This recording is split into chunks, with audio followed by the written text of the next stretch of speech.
Welcome to Rags to Riches. In this video, I will show you the fastest way to go from $0 to becoming the king of Los Santos and not even knowing what to spend all your money on. No clickbait, no lies, let's get you rich.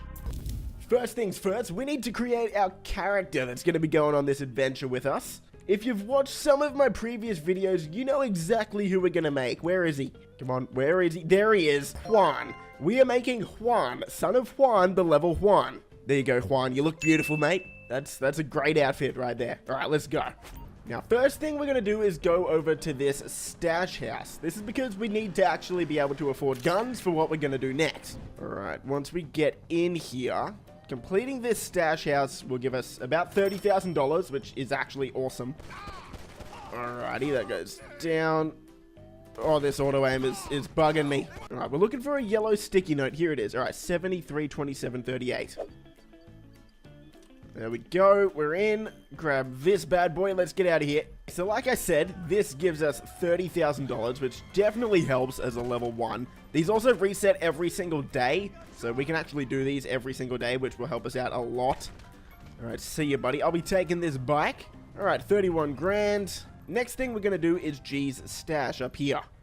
Alright, we can also do these every single day as well. This is going to give us about $18,000. We're looking for a box. A box with some tape on it. Should be around here somewhere. We'll hear bells when we're near it as well. Alright, here's the box. Found it in between two coffins. Alright, $18,000. Ammo and snacks as well. So we got 54 grand. Plus 8 grand in the bank. We'll just pick up an action figure as well. So we got about 58 grand. This will be enough to get us some weapons. And then we can move on to step 2. Let's go to ammunition. Alrighty, when I'm a low level, I always go for the service carbine. Pretty stock standard rifle. That's going to help us out a lot. So we'll get the extended clip, grip, and we'll get full ammo. And then we will want to go, where is it? The micro SMG. We're not even level 5. Bro, okay. Let's go for a backup option over here. We go for the machine pistol. This is kind of just a budget version. Pretty similar, to be honest. We'll put extended clip on it as well. Get full ammo. And then we're on to the next step. So what we're going to do is the Drug Wars First Dose missions. To start these up, go up to the letter R that's in the middle of the map up here.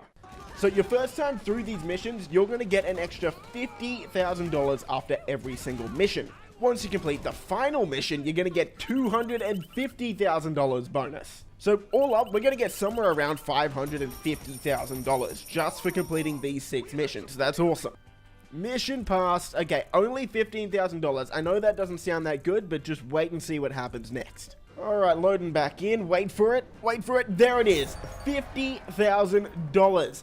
Next thing we're going to want to do is call Dax now that we have him as a contact and request work. I'll explain why once we're in the mission. These Dax missions are relatively easy to complete, especially as a low level, and they're going to pay us $50,000 for every single one. The only problem is they're on a 48-minute cooldown, so you can only do these once about every hour.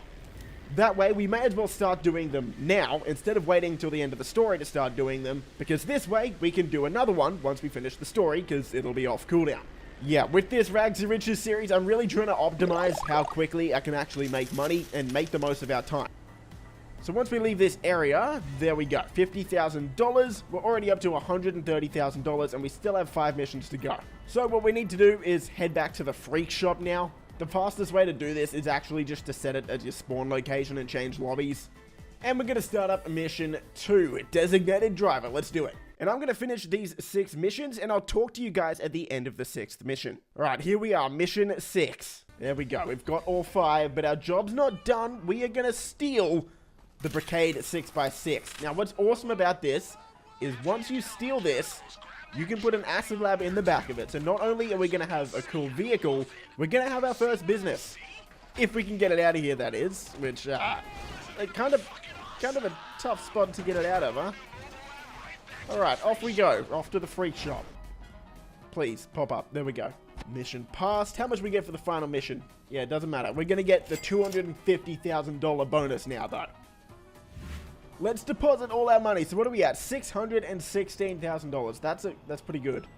Let's head inside the actual freak shop here. We're going to go talk to Mutt. Alright, steal the lab equipment from a nearby warehouse to unlock the acid lab. Let's go do this. Let's go to one of these warehouses on our map with that yellow logo, and we'll get this bad boy set up.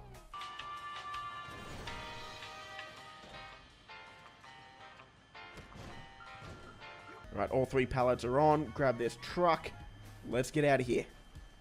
Setup complete.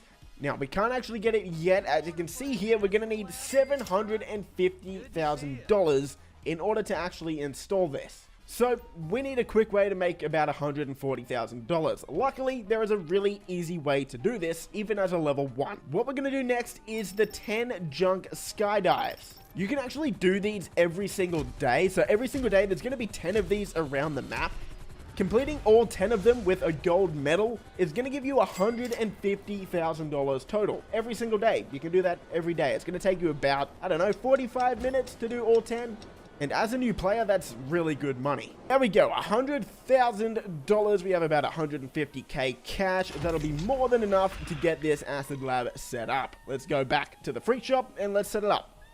So there you have it. This acid lab is ours once it spawns in here. There we go, and that's the end of episode 1. Now, I forgot to do this before, but new players, you probably should be spinning the wheel every single day as well. There's a chance you can win $50,000 or $40,000 from it. Or you could just straight up win a car, which would be absolutely huge starting out your journey. What are we going to get? Now that we have the acid lab set up, there's 3 different ways for us to resupply it. The first is what I'm doing on screen now by resupplying them yourselves. This will put you in a mission where you have to go out, steal the supplies, then bring them back to the acid lab. But that's not very effective because you'll actually have to do that about 4 times to fully resupply the business. The other way is you can walk up to Mutt and pay $60,000 for supplies, or you can call him and do the same thing. That's normally very, very effective, but because we're just starting out in GTA Online, we don't have that much money, so I'd prefer not to do that.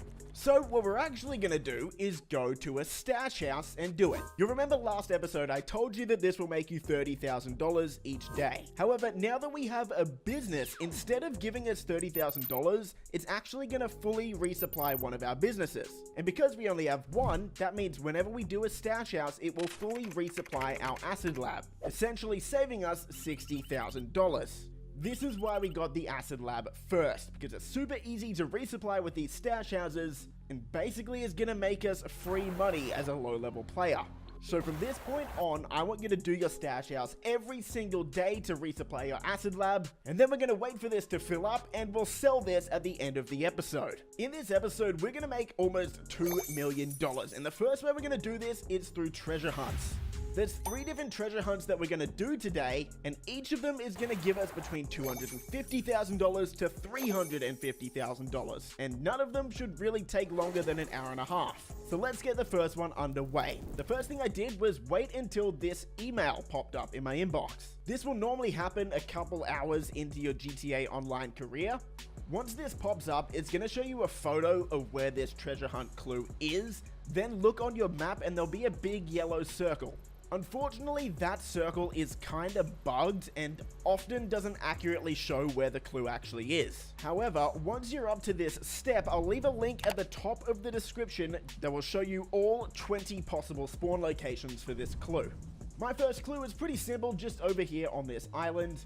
And you'll be looking for this letter here that says, "Treasure tore our family apart. It ain't here no more. I moved it. You fuckers will never find it." From there, 3 little yellow circles will spawn on your map, and these will be the same for everyone, so I'll show you how to get them. For the first clue, closest to the left side of the map, you just have to go inside this cave here, and you'll see this dead body.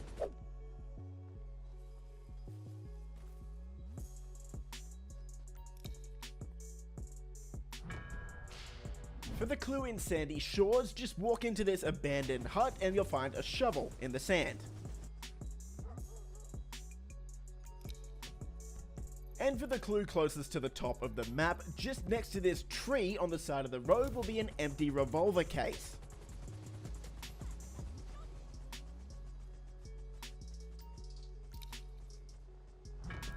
Once you have all 3 clues, a yellow chest will spawn on your map. Head over there, open the chest, and you'll unlock the double action revolver from Red Dead Redemption 2. The next step is where things get pretty spicy. Now that you have the double action revolver, make sure your social club is linked to your account. It's a very simple process to connect your Rockstar Social Club account to your account. All you need to do, if you haven't done it already, is head over to the Rockstar Social Club website, and it's pretty straightforward. Once that's set up, all you need to do is get 50 headshots with the double action revolver, and you'll unlock $250,000.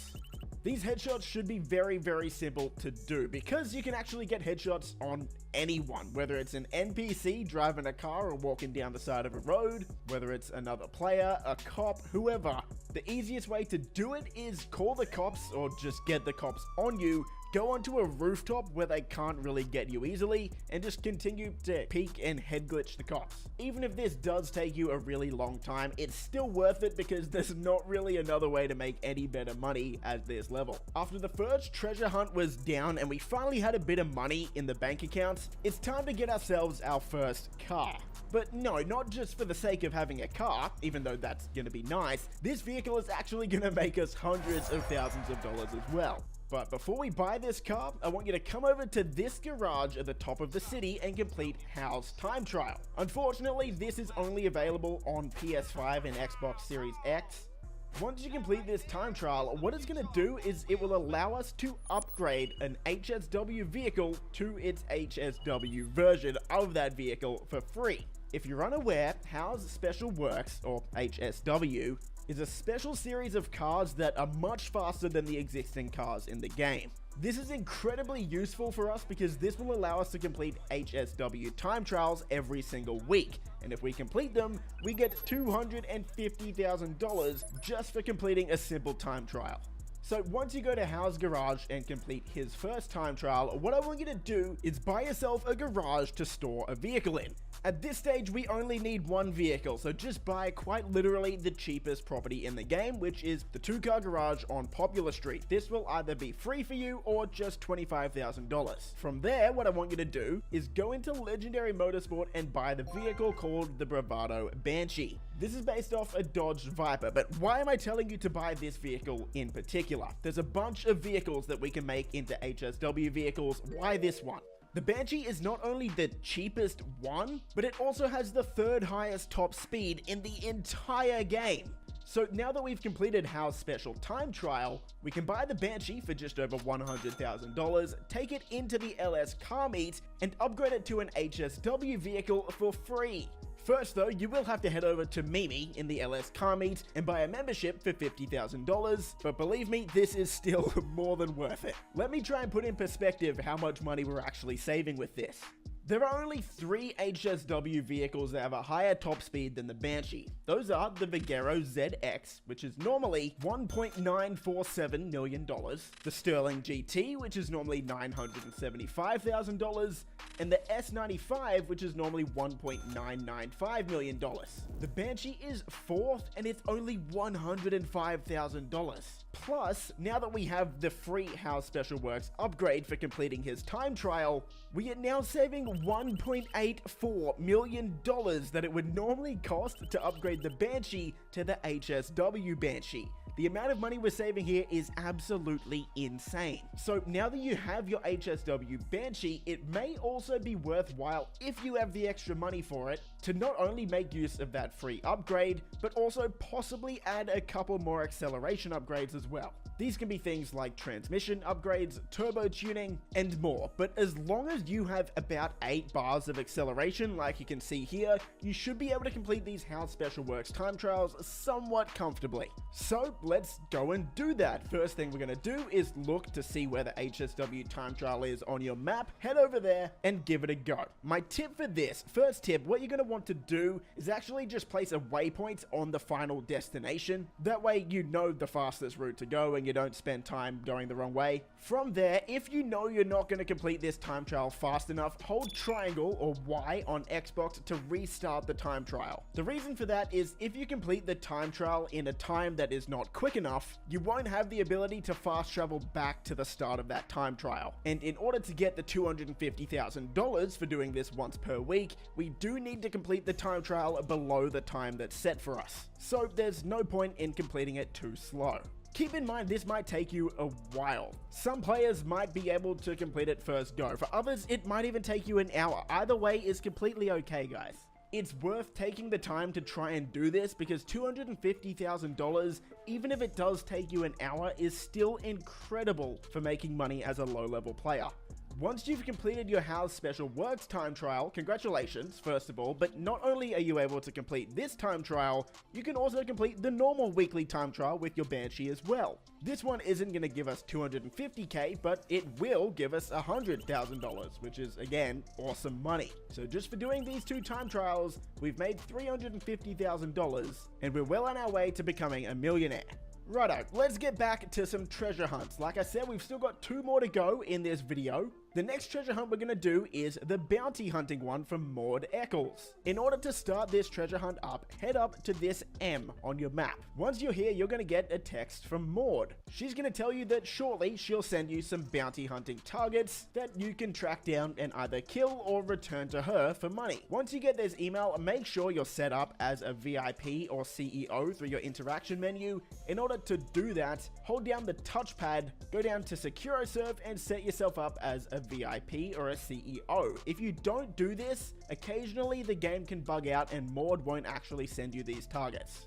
Once Maud sends you a target, your job is pretty simple. You're going to get a photo to see what they look like. From there, head over to the big yellow circle on the map, and that person is going to be somewhere in that circle. You then have 2 choices. You can either kill them and get $5,000, or return them all the way back to Maud and get $10,000.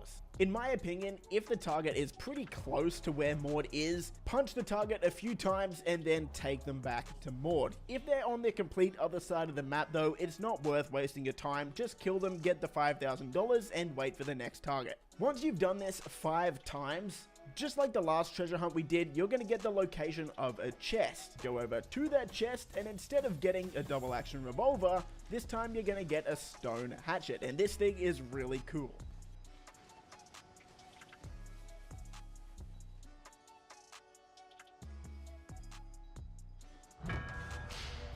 When you kill someone with this stone hatchet, it's going to activate a rampage ability, which is somewhat like Trevor's ability from single player. It's going to give you a lot more health. In order to get the money for this treasure hunt, all you need to do is kill 20 people with this hatchet. So instead of getting 50 headshots with the revolver like we did before, you just need 20 kills. And again, this could be on anyone, a cop, a civilian, a player, literally anyone. And once you do that, you're going to get another $250,000.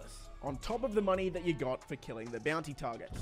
After this, complete your daily skydives again, just like we did in episode 1. These will be on the map with the little parachute, like you can see here. Go around the map, complete 10 of these like I did with gold medals on every single one, and you're gonna get $150,000 total. It was at this point where I called it for the day, jumped off, and came back to the game after the next weekly reset. And it was time for me to complete the 3rd treasure hunt. This treasure hunt will be for the Navy revolver, and it's actually very similar to the double action revolver treasure hunt we did before. First thing I want you to do is come up to this building here, and you'll see this text on the side of the wall that says, "Can you find me?" The location is right here on the map. Now, this is the first one of 5 clues that we'll be doing for this treasure hunt, so let's go to the other ones. The second clue you'll be looking for is this hand, or this arm, here. Now, this one is right north of the Sandy Shores airfield, right here on the map. For clue number 3, we'll be heading a bit further north again, right here on your map. Walk up to the side of this barn, and you're going to want to look at this axe in the side of the wall. The 4th one is right at the top of the map in Paleto Bay. Go over and inspect this bloody handprint that's on this door. The location is right here on the map. Now, the 5th and final clue will be a van.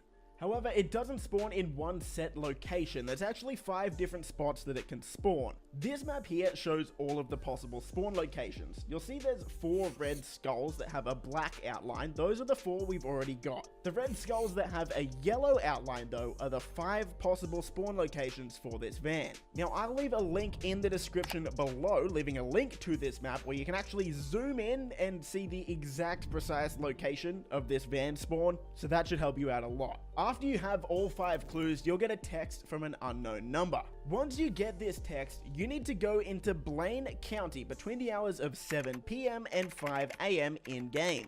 You'll need to be on foot, and the easiest location to do this is actually just the Sandy Shores airfield. Just walk out right in the middle like this. I would also recommend standing on top of your car like I do here. Once you're here between the hours of 7 PM and 5 AM in-game, the slasher is actually going to spawn and try and kill you. You have to kill him, which is pretty easy if you're on an object that he can't get on top of. Then you'll have unlocked the Navy revolver, along with $50,000 for your troubles. From there, we just have to do the exact same thing that we did with the double action revolver. Get 50 headshots. And just like the double action revolver treasure hunt, we're going to get another $250,000. So all the treasure hunts are down. We still have some ways to make money. Like I said, I waited until the weekly reset, which is Thursday mornings.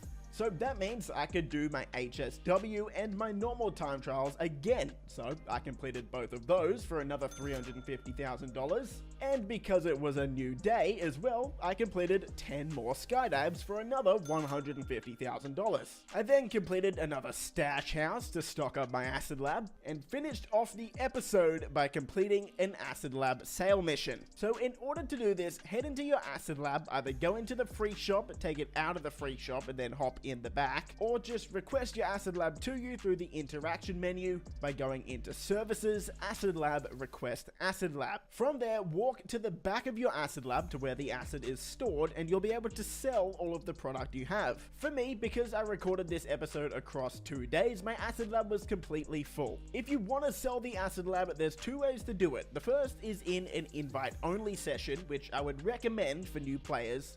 And the second way is to do it in a highly populated public session. This is very, very risky because other players will try and blow up your product. But if you can successfully do it, you're going to get a bonus for every single player that's in that lobby. For every player that's in your lobby, you're going to get 2.5% more money when you complete that sale mission. However, that's going to cap out at 20 players. So potentially, if you did this in a 20-player lobby, you could earn 50% more money. However, I don't recommend that for new players because you are actually very likely to get your product destroyed and earn nothing. Anyway, I completed my sale mission and we finished the video with just under $1.7 million. Not bad for a low-level player. In episode 3, we'll be saving up the last $500,000 to buy the Kasatka submarine and start the Cayo Perico heist. Today, we're going to be completing the last dose story missions. And today, we're going to be making a lot of money with the part 2 missions. To start these up, once you finish the first dose set, head over to Dax again at the free shop and start these up. We're going to do 5 missions today. These 5 missions are going to get us a bit of money, but our first time through these missions, every single one will give us a bonus of $100,000, which means just for completing these 5 with our first time bonuses, we're going to get $500,000. Once we do this, we'll have enough money to buy the Kasatka submarine. And that's going to let us start up a heist that will make us $1.5 million every single time we do it. I'm not going to bore you with the gameplay. I'm going to run through these last dose missions and I'll talk to you at the end of the 5th mission. There we go. Mission 4 down. That was a weird one, man. $21,000 plus we're going to get the 100K. And then we should actually almost have enough for the Kasatka submarine, which is $2.2 million. All right, how much money do we have if we deposit all of this? 2.2? We're like $829 away. Alright, well, we may as well do this final mission now, because we're going to get another 100K and a free supercar. Oh, we got SWAT coming in now. Alright, let's try and get out of here. That's the last dose, done and dusted. Alright, we've got enough money for the Kasatka. We're at the top of Mount Chiliad. I think there's only one real way off this mountain, isn't there? Let's do it.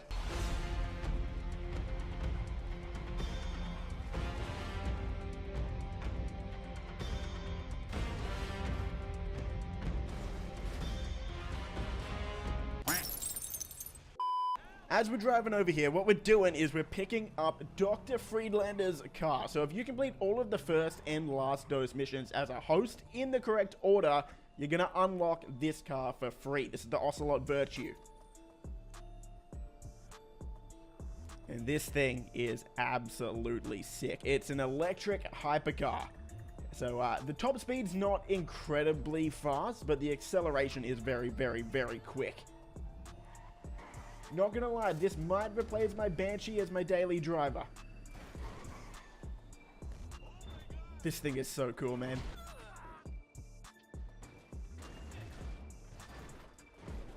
Alright, let's buy the submarine. Here we are, Kasatka 2.2. In order to purchase the Kasatka, meet Miguel Madrazo, the music locker. Okay, we need to head over to the music locker and get a briefing from Miguel Madrazo. This is a long cutscene, so I won't bore you with it. And now, we can buy our own submarine. No, we don't quite have the money right now for all of these upgrades. But there we go. We've got a submarine mission success. In today's episode, we'll be completing our first Cayo Perico heist, and I'll be guiding you through it step by step from scope out all the way to completion, while also keeping in mind that at this point you probably won't have a helicopter yet. So we'll fix that issue in episode 5, but today we'll be starting off this episode by actually going and getting a helicopter that's just gonna spawn on the map. In the Cayo Perico heist, after every single setup mission, you're gonna have to go back to your Kasatka submarine, which is going to be in the water. So instead of requesting a dinghy boat all the time, which we will do sometimes, but I also want you to be aware of all of the helicopter spawns on the map. So I'm going to put them all on your screen now. So keep these locations in mind whenever you're doing these setups. With that out of the way, we're going to go over to our Kasatka, watch the starting cutscene, and I'll talk to you guys on Cayo Perico. Once you finish all these cutscenes, we just need to get past this guard here. Now, if you walk right past him, he's going to tell you to turn around, so we kind of need to sneak around him, or we can wait for him to actually walk forward, which happens every so often, and then we can just walk behind him and walk out the gate. Okay, now that we're out, just follow this route that I'm going to show you here. So we're going to come up here to the right. Now we're going to have this first guard tower up there. We're going to run all the way and go through this little door. Alright, we're through. So we're going to go to the right here because there's a camera watching that way.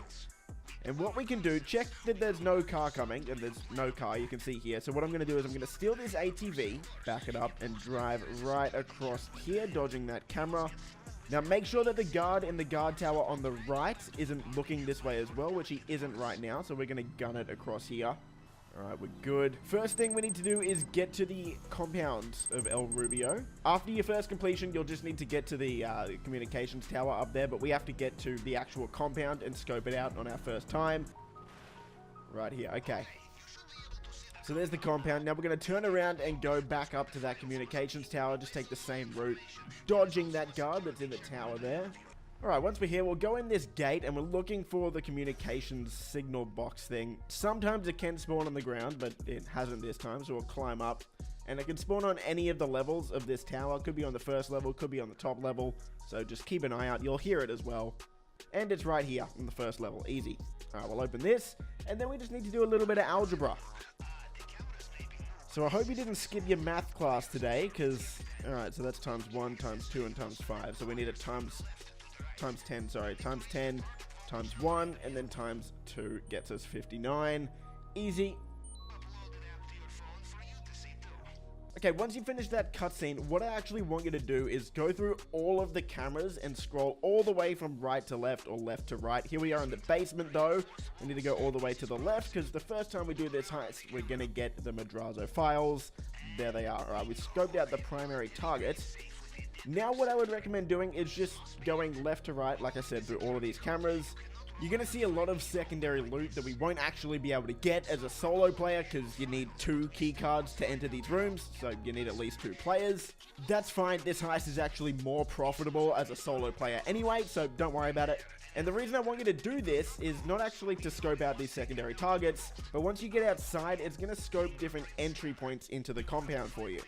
So as you can see here with the north gate, we scroll all the way to the left and we just scoped out an entry point there. We'll go north wall, go all the way to the right, and there's another compound entry point. So basically just do that. You'll only have to do this once and then you will remember all of these points.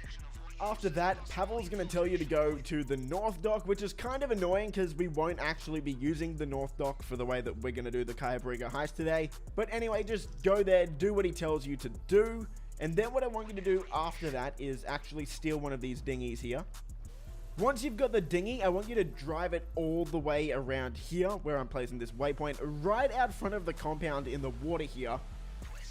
This is because we're going to scope out the drainage tunnel. Now, you don't actually scope this out by taking a photo of it. You do it by swimming underwater where the drainage tunnel is. So follow what I do here and you'll scope it out.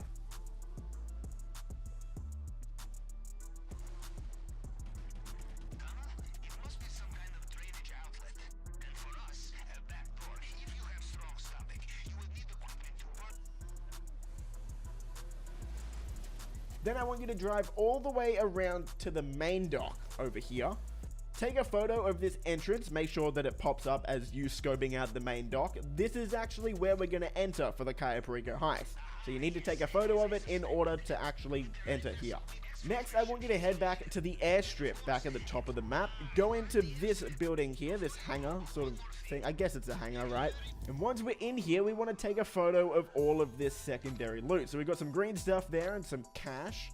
So we'll take a photo of that. You do have to take a photo of each individual item as well. It won't just take a photo of both of them. Send both of those to Pavel. Then we're going to jump up on this box, jump up here. This is where we can scope out some more stuff. So we got a bit more cash and coke. So that's the best. Coke is going to pay the most. Beautiful.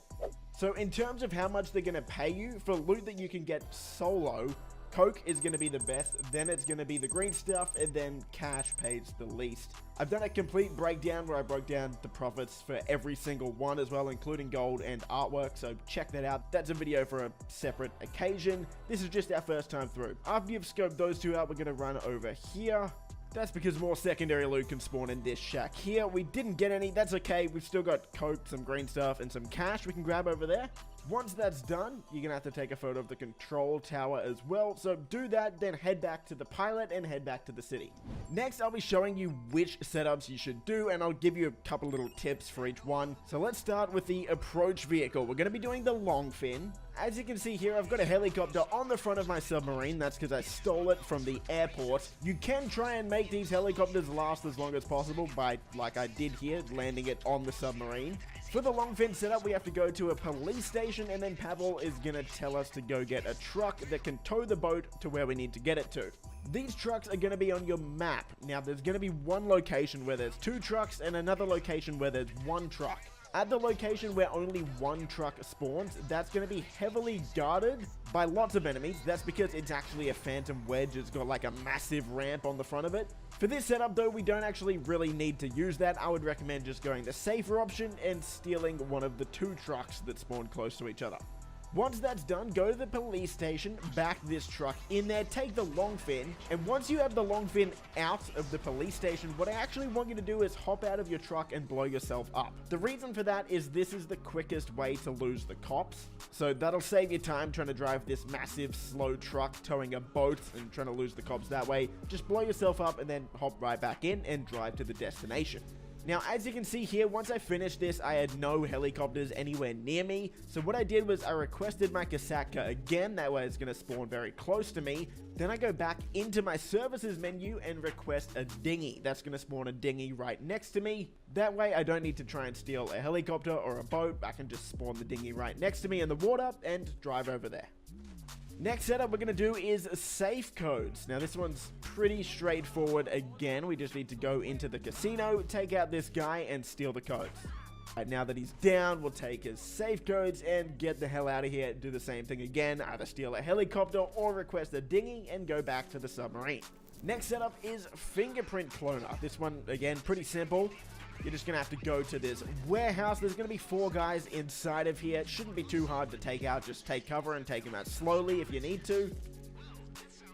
Gonna hack this computer, then we need to go over to the archive, which is actually gonna be completely unguarded. So we go in here, steal the fingerprint cloner, and head back to the submarine again. Next setup we're gonna do is cutting torch. We're not gonna do demolition charges because they're very loud, whereas the cutting torch is completely silent. If you don't have the option to do the cutting torch, it's because you didn't scope out the drainage tunnel, by the way. So make sure you go scope out the drainage tunnel like we did earlier in the video, and then you can do this setup instead of the demolition charges. This one's pretty easy. It's just going to take us to a construction site. There's a couple ways we can do it. We can either go in guns blazing and kill all of these guys, or we can look for a construction hat that's going to be around here somewhere. Once you put on this hard hat, the enemies aren't going to actually care that you're there. They're going to think you're just an employee working at the construction site. So you can go around, look at all of the toolboxes until you find the one with the drill in it. This is the one here. Pick it up and then take it back to the submarine. Next, we're going to choose a weapon loadout. I normally recommend going aggressor because the assault shotgun is amazing. This one's technically personal preference. Whatever you like most, go with that. But I would recommend aggressor. Now, here we've got a really good setup. It's one where we have to go to one of the buildings in the city. That's the best option. If you don't get this setup and it tells you to go to Merryweather HQ, what I would actually recommend doing is setting your spawn location to your Kasatka and just finding a new lobby. The reason for that is this setup we're doing here should really only take you a couple minutes, whereas the Merryweather HQ one is going to make you follow a really slow helicopter all the way across the map, and that setup can take like 10 minutes. It's a massive waste of time.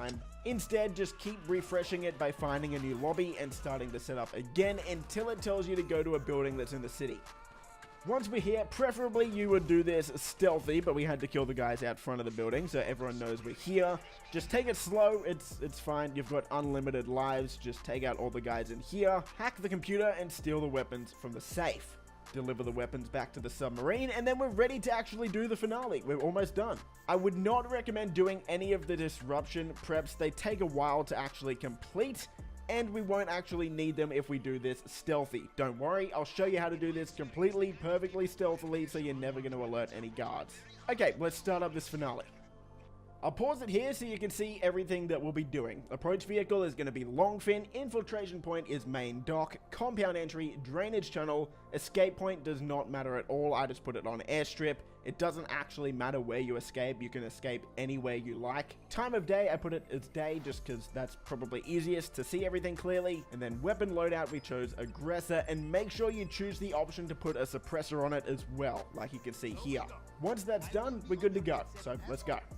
For this heist, I'm going to do absolutely no jump cuts. I'm going to just walk you through everything we're going to be doing. That way, it should be very, very easy for you to understand. So I'm just going to let this heist play out and explain my decisions along the way. First thing we're going to do is we're going to head left because we started at the main dock. We're going to go to the airstrip first and collect all of the secondary loot.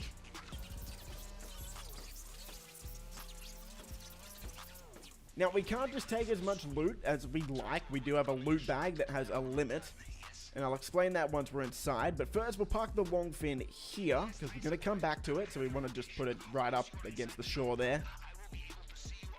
Then first thing we're going to do is head to that back hangar here, and we're going to grab all of the loot. So what we're going to do, we've got suppressors on. We're going to take out this guy.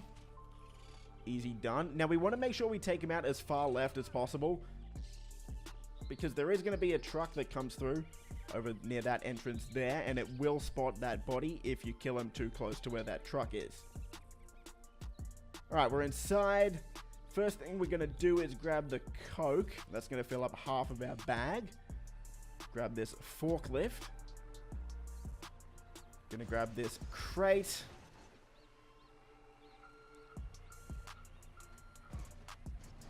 And then we're going to put it right over here so we can jump on top of it. Make sure you don't block the door at the bottom here to this secondary loot, because we're going to need that door as well. We're going to jump up here. Oh, okay, we're going to jump down.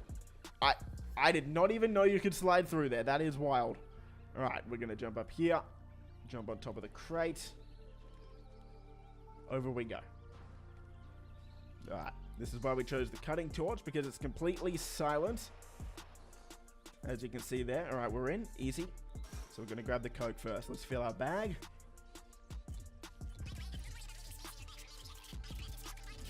Beautiful. And then the green stuff is going to give us the second most amount of money. So we'll take that next.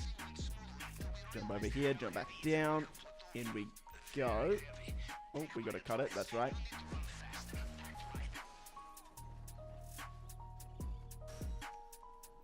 Okay, grab the green on the left here. Fill this bad boy up. Now, the green stuff is going to take up 1/3 of the bag space. So we've got a little bit left over, so we'll fill that up with cash. Normally, one full stack of cash will take up 1/4 of the bag, or 25%. So we won't have room for all of this, but we'll just take what we can to fill our bag up. There we go. So we're at $416,000. And we're not even at the main objective yet. So that's what we're going to do now. We're going to run out here. Head back to the long fin. We'll steal this car. Make it a bit quicker. Make sure we don't alert any guards, though.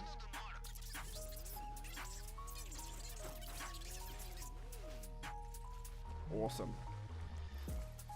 Alright, then we're going to come all the way around here and go right out front where that drainage tunnel is. Alright, we've got a bit of a drive ahead of us. Just enjoy the boat longfin ASMR sound.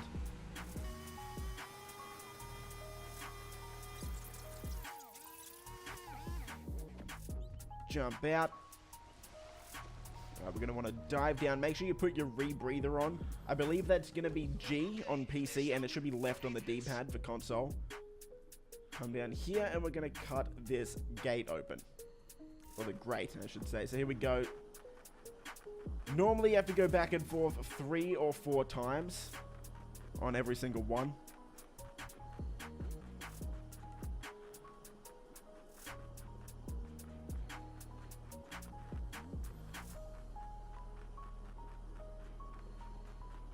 There we go, we're in. Alright, let's kick this bad boy down and get in the compound.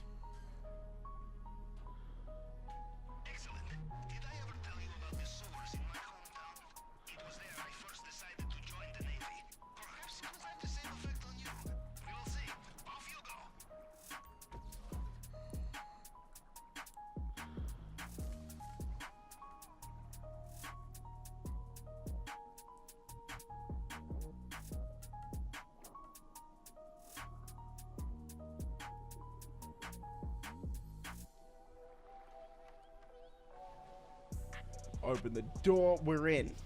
Okay, now as I said, we're going to do this completely undetected.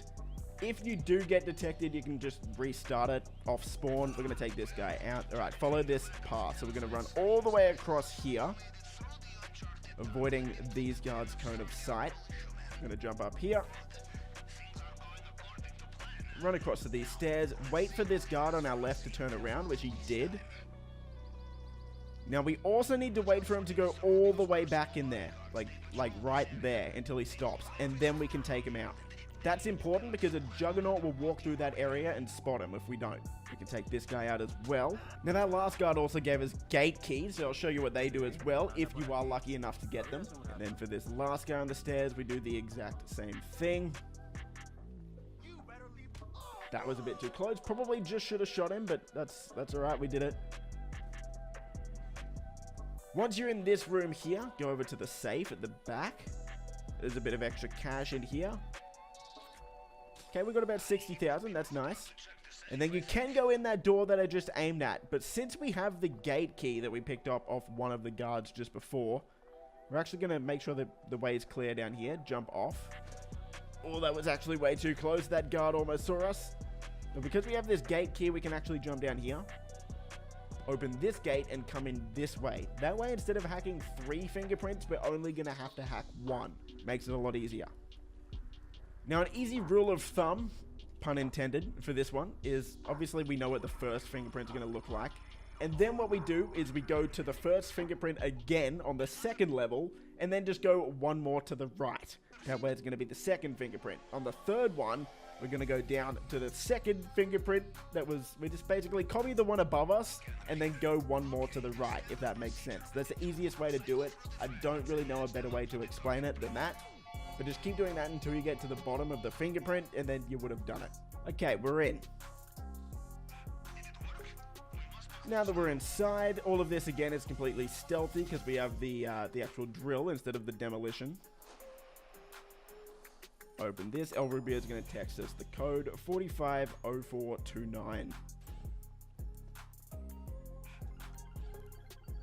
450429.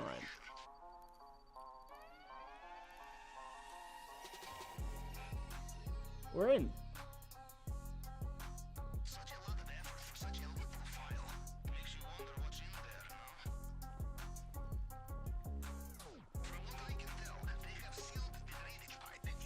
Okay, once we're out, we want to jump back over here. Make sure the Juggernaut isn't there to look at us. And then we want to run. Run, run, run, run, run.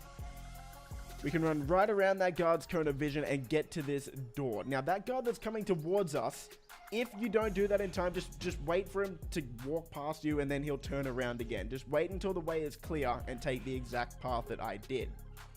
If you have to wait for that guard to go back and forth, that's completely fine. Just be patient. Make sure it works. Don't get spotted. Once we're here, what we have to do is take out this guard by the bike here. Now, there is going to be a guard in a car that's going to come through and spot that guy. So we also need to take out this guy that's going to be coming in the car. Just to be safe, though, we'll take out this guard as well. And then this guard in the car is going to be coming through any second. There he is on our map. So we're going to jump up here on the left and sort of jump out and shotgun him in the face before he knows what's going on.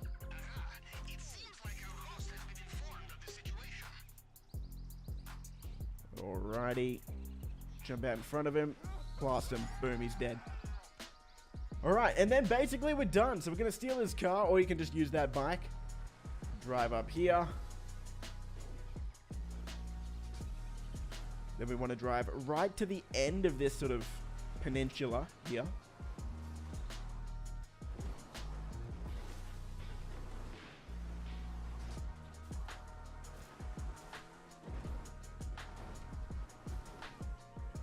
Beautiful. Drive off into the water, jump out, and then we just want to swim as far away from the island as we possibly can. Put your rebreather on again and just keep swimming.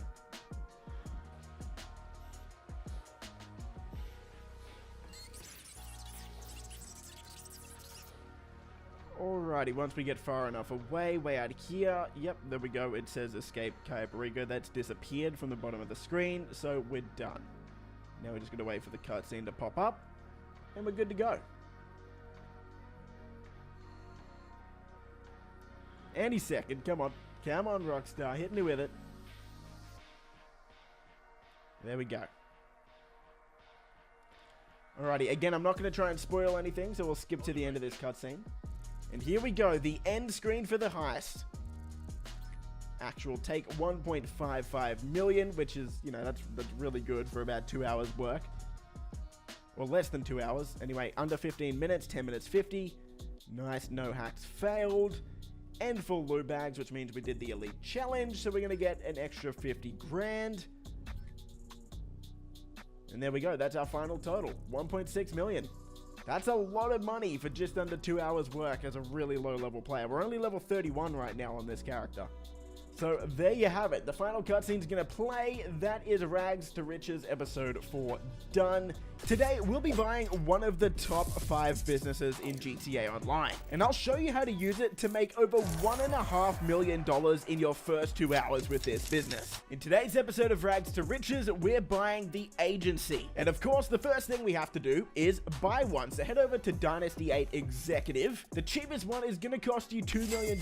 Now, if you don't have $2 million yet, I'd assume that's probably because you're not following along with this series, so I'd guide you back to episode 1 if you don't have the money. So follow this series up until this point and keep running the Cayo Perico heist until you have enough money to buy it. So let's go ahead and get one. We can get the one in Little Seoul. It's the cheapest one. It's in a pretty good location. All of these are really in decent locations anyway, so it doesn't really matter which one you choose. As for these optional upgrades, things like accommodation are nice. That lets you spawn at this location. The armory is going to be nice nice as well, along with the vehicle workshop, but today we're not going to worry about those two because we're trying to save money. After we've gone into the agency, we're going to need to wait for Franklin and Amani to give us our VIP contract. That's going to make us $1 million by itself. The only problem with doing this is the first time through, you're going to have to wait after every single setup for Franklin and Amani to contact you, but after you've completed this once, that won't ever happen again. In the meantime though, we can head over to our agency computer and we can do some security contracts. These also pay pretty decently. So if we scroll through here, we can see there's 3 different difficulties. There's going to be Specialist, Professional, and Specialist Plus. Now Professional is the lowest paying one. The Specialist and the Specialist Plus options will give us a bit more money. So right here, Liquidize Assets is going to pay us the most. That's going to pay us $53,000. So let's quickly start one of these up, and hopefully by the time we finish, we're ready to start up our VIP contract.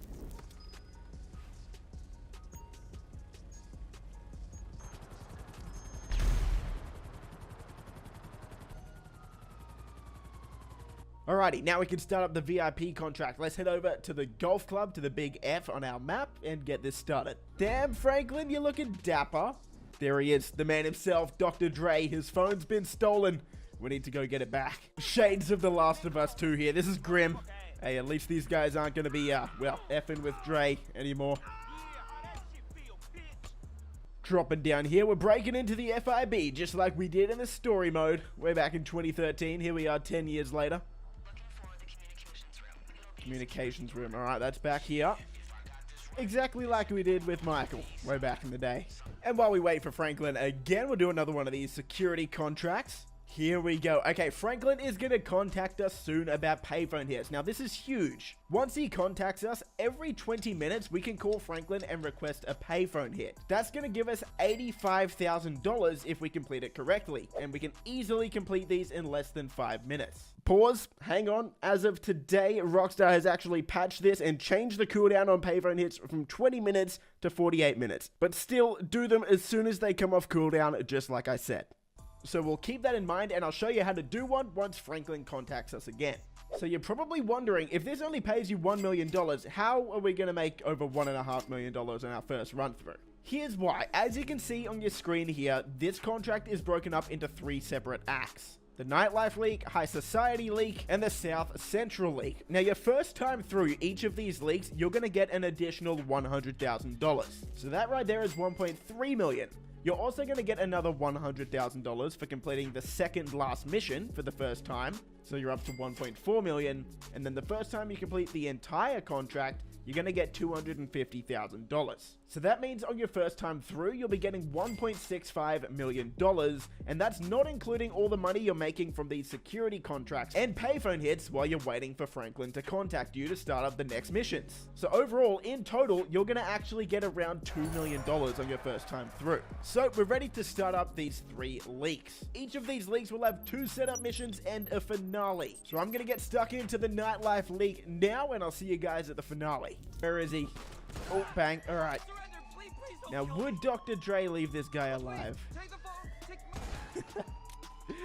I feel kind of bad, but then again, I also just killed like 30 security guards to get to him, so what's one more? All right, Act 1 down. Got our bonus $100,000 for the first time completion. On to the High Society League. I'll see you guys at the finale. Never mind, Franklin has just called us, telling us we can start up payphone hits. So let's get this started and let's get $85,000. Alrighty, we need to head over to the nearest payphone. Here it is. So for every payphone hit, you're going to get $15,000. And then you'll get an extra $70,000 if you complete it in a special way that Franklin tells you. For this one here, we need to dress up in golfing gear and take out the target with a golf club. So there's a little icon over here on the map that we have to go to get the golfing equipment. And now we can take her out with a golf club. I'll let her hit her shot first. You know, I'm not completely inconsiderate. Okay, not a bad shot. Here we go. Yep, you had that coming, apparently.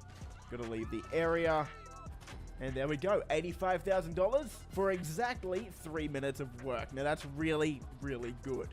Alright, on to the High Society League finale.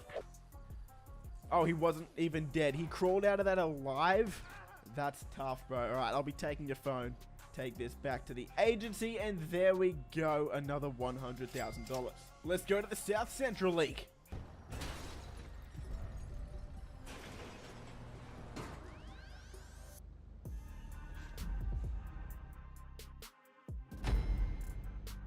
Another $100,000 in the bank. Now we're going to head inside the agency to the F on our map, and we'll start up the mission called Studio Time. Once you get to the end of this one, it depends if you like Dr. Dre or not. You might like or dislike this, but this cutscene that's popping up is about 5 minutes long and it's unskippable. So I guess just try and sit back and enjoy it. That mission's done. Another $100,000, and now we have to go back and start the finale from our agency, and it's called Don't F with Dre. Hey, is that it? Cause I don't hear nothing. But if that motherfucker's still alive, go get his ass.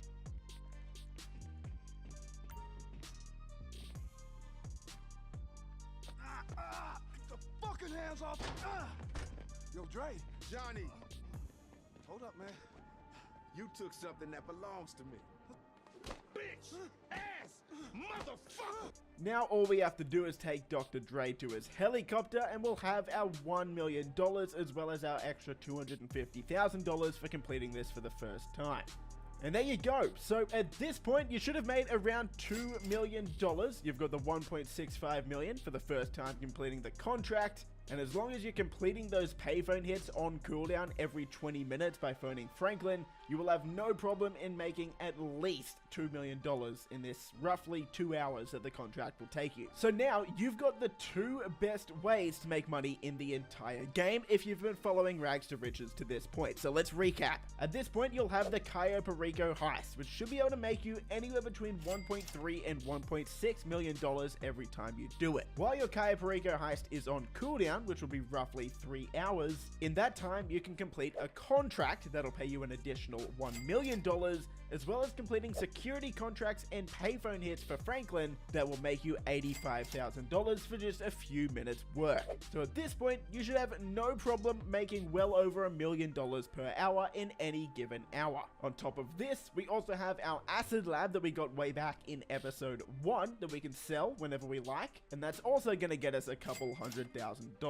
In this episode of Rags to Riches, we'll be covering the nightclub. The nightclub is one of the best, but also most complicated businesses in the entire game. First things first, location. With a nightclub, I prefer buying one of the two at the top of the city here in Vinewood. That's because they're closer to the highways that you'll often need to go down in order to complete your cell missions. However, if you don't have the money or you're struggling for money right now, anyone in the city should be fine.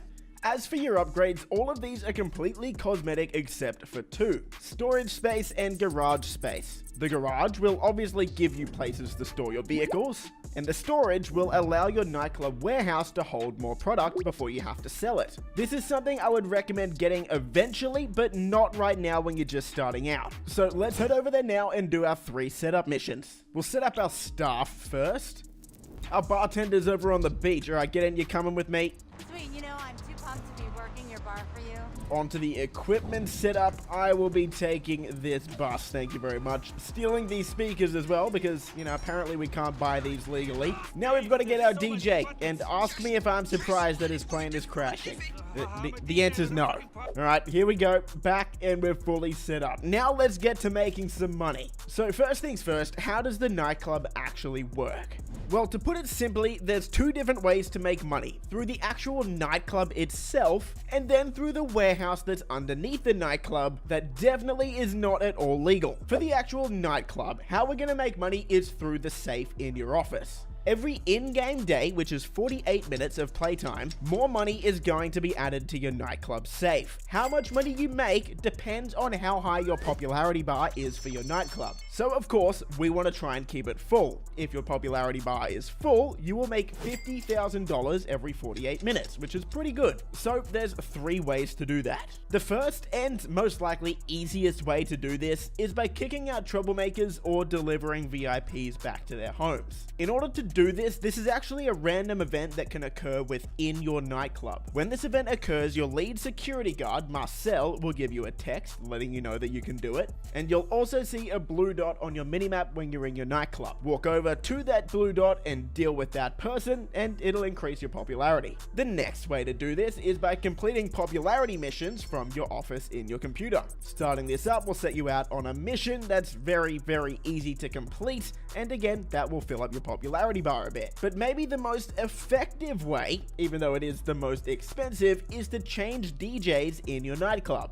So to do this, go over to your computer. You'll see the resident DJ tab, and there's 4 different DJs to choose from. You can book a new DJ for $100,000, and that will fully resupply that popularity bar. It'll fill it all the way up. However, once you already book a DJ, it will only cost $10,000 to rebook them again. If you rebook a DJ instead of booking a new DJ, that's going to fill up your popularity bar 1/10 of the way. So if you want to use this method and increase your popularity very quickly, you can just rebook DJs back and forth, rotate between them until your popularity bar is full. It will cost you a bit of money, but the profits will outweigh the expenses. The next way we're going to make money with the nightclub is the underground warehouse, and this is where it gets a little bit more complicated, so stick with me here. What we're going to be doing today in this Rags to Riches episode is getting all 5 warehouse technicians in this warehouse tab. They're all going to cost $100,000 to $300,000 to hire, but once you hire them, you never actually have to pay them again. You can assign these technicians to go out and get you a different type of goods. And as you can see here, there's 7 different goods to choose from. So of course, we want to choose the 5 that are going to make us the most money. So what are they? Well, in terms of profit per hour, the 5 best are South American imports, pharmaceutical research, cash creation, cargo and shipments, and sporting goods.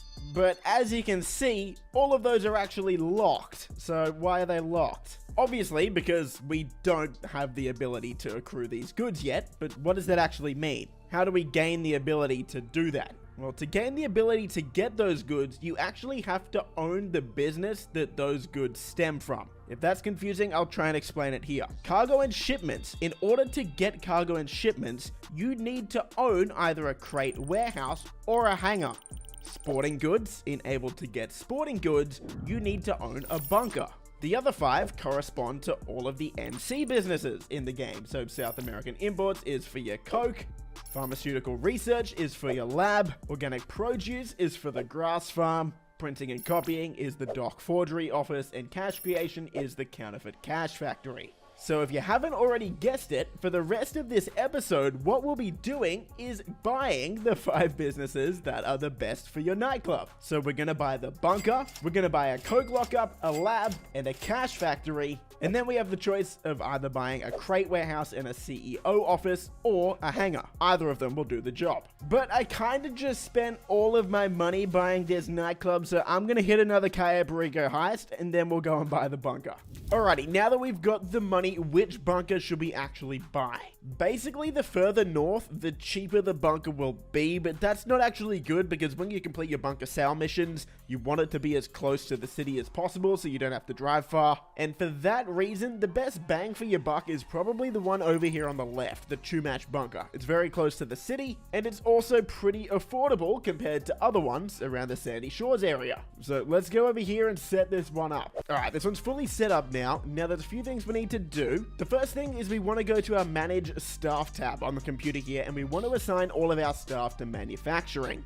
You can see there's 3 options here assigned to manufacturing, research, or both. Manufacturing means they're only going to be making product that you can sell, which will give you the most money. Assigning them to research means your research bar will fill up. Every time that research bar fills up, you'll unlock a new item that you will still have to buy, but you'll unlock them. These are things like Mark II weapons, different ammo types for those weapons, different camos and weapons for certain vehicles as well. Things that are going to be useful for veteran players, but in this instance, we're worried about making money, so we're going to assign staff to manufacturing. Moving down to the upgrades tab, we've got a staff and equipment upgrade as well as a security upgrade. What I'm going to say here is the same for every business that we'll go over for the rest of this video. The staff and equipment upgrades are definitely upgrades you will want to buy at some point in the near future. This is going to increase your profits from this business by at least double. And I'm really not going to try and overload you with too much information in this video. So if you want to know the exact profits for this business or any other business that I've spoken about in this video, I'll leave a link in the description below to all of those other guides. Now that we have an operational bunker, all we need to do is keep that supplies bar full. There's two ways to do that, either by buying or stealing supplies at your computer. That's going to cost you $75,000 if that supply bar is completely empty. I only recommend doing this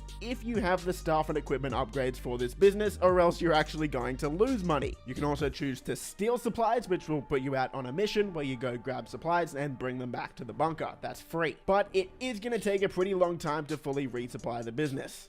All of the staff in your bunker will use these supplies and create product passively over the time you spend in GTA Online. So every once in a while, come back and you can start a sell mission and sell all of the product in your bunker. If you're doing this solo, I would recommend selling before the bar gets over a quarter of the way full. That's because if the bar goes over about a quarter of the way full, it's gonna give you over one sell vehicle. It'll give you 2 or 3 vehicles that you'll have to sell. And unfortunately, if you're doing that solo, you won't actually be able to sell all of the product within the time limit, which means you're missing out on a lot of money. Okay, now that we've got an operational bunker, we can go back to our nightclub and we can assign one of the staff members to sporting goods. From here, we just basically rinse and repeat that process over and over again. So what we're gonna do next is we're gonna buy 3 MC businesses that correspond to the 3 best nightclub MC business products. As I said earlier, those are cash creation, South American imports, and pharmaceutical research. So we're going to buy a Coke lockup, a lab, and a counterfeit cash factory. To do this, head into Maze Bank foreclosures, and we first need to buy an MC clubhouse. The cheapest one is the Great Chaparral Clubhouse for $200,000. That's really all you need. If you've got a lot of money, you can buy one in a better location, but this one will do just fine. So let's head over there and buy these MC businesses. Once you're in your MC clubhouse, walk over to the computer, and this will give you access to the 5 MC businesses. Now, of course, this is going to take you a while to get the money to buy all of these businesses, so I had to do a couple of Cayo Perico heists to make this happen. But over the course of about a day, I ended up buying all of those 3 businesses and setting them up. With all of the MC businesses, the cheapest ones are actually in pretty good locations, so there's no need to go spending a lot of money on getting more expensive MC businesses. The cheapest ones are actually very, very good. Once that's done, head back to your nightclub, hire 3 more technicians, and assign them to those 3 products. Again, just like the bunker, I would recommend trying to buy the staff and equipment upgrades for all of those MC businesses eventually, but right now we're just trying to set up the nightclub.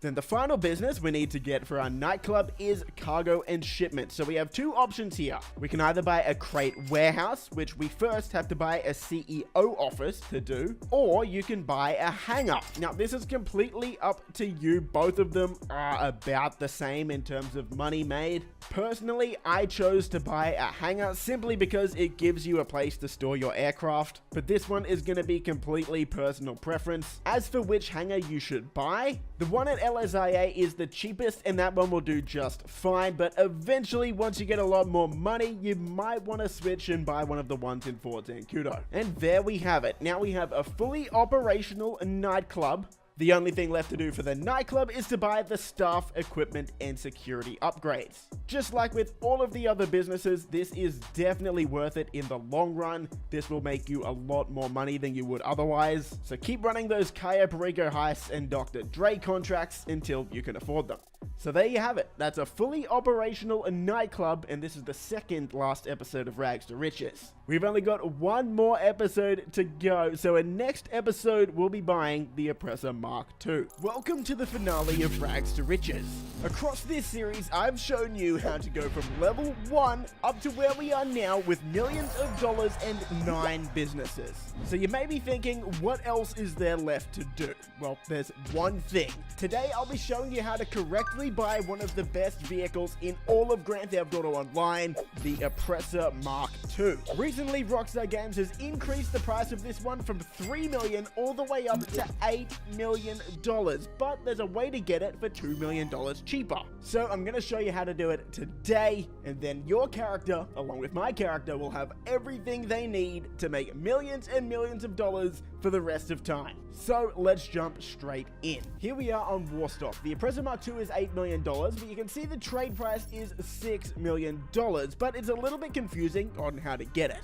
As we can see here, we know we need to complete 5 client jobs to get this discount, but how do we actually start those up? The game doesn't really explain it too well. Well, last episode, we bought the nightclub. That's step 1. If you don't have a nightclub yet, watch this series. I explain how to get every business and which order to buy them in. And once you buy the nightclub, you have the ability to buy another vehicle called the Terabyte. You can see that one here in Warstock for 1.375 million. Now, not only is this gonna get us a discount on the Oppressor Mark II, but it's also a really good way to make money on its own. So this is a vehicle that you'll want to buy anyway, but buying it now gives us that $2 million discount on the Oppressor Mark II. So let's click here and buy this one, and then this one is actually going to get delivered to the Terabyte garage in our nightclub. There's a specific garage for this vehicle. If you don't want to go to your nightclub, you can also request it through your interaction menu by going to Services, Terabyte, and Request Terabyte. If you do that, it'll spawn nearby.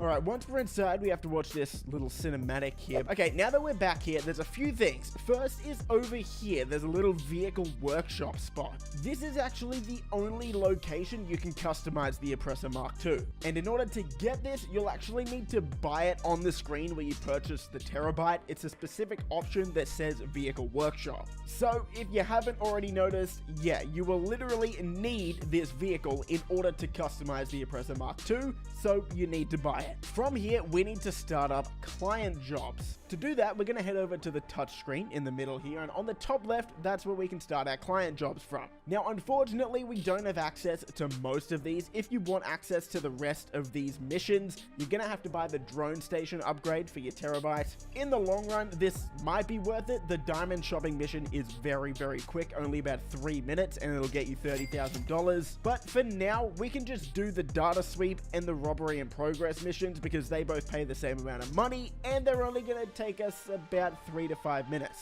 So let's start up this robbery in progress. So these robbery in progresses are pretty simple. We just have to scroll through the cameras and see which bank on the map is actually getting robbed.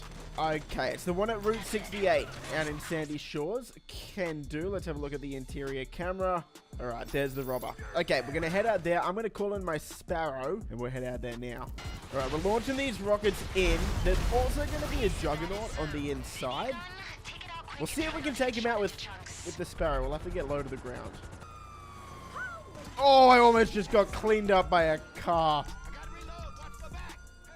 This has actually been quite an eventful, simple mission. Alright, but we should be able to call Lester, lose these cops, and then we just need to head to the destination. And that's it. That's a robbery in progress. They're very, very simple. Why, hello, how you doing? Yeah, remove How one can I level. help? Easy. No problem. I'll get him off your back. Alright, see you at the destination.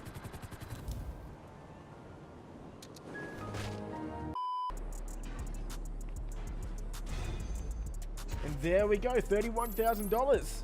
So we do that 4 more times. Well, we'll do a data sweep now, and then we'll switch back and do robbery in progress. We're going to have a bit of a cooldown, though, so that kind of sucks. Now, with these data sweep ones, we need to go around and scan or hack these target vehicles. Hopefully, this is the one here. I just scanned another one, and that wasn't it, unfortunately. Okay, that's the one. Good. Let's hop out here, take these guys out. This one again, a very, very simple mission. Jump down here. Ow. Oh, okay. So pretty simple. Just steal the vehicle, drive it to the location, and we're going to get our 31K.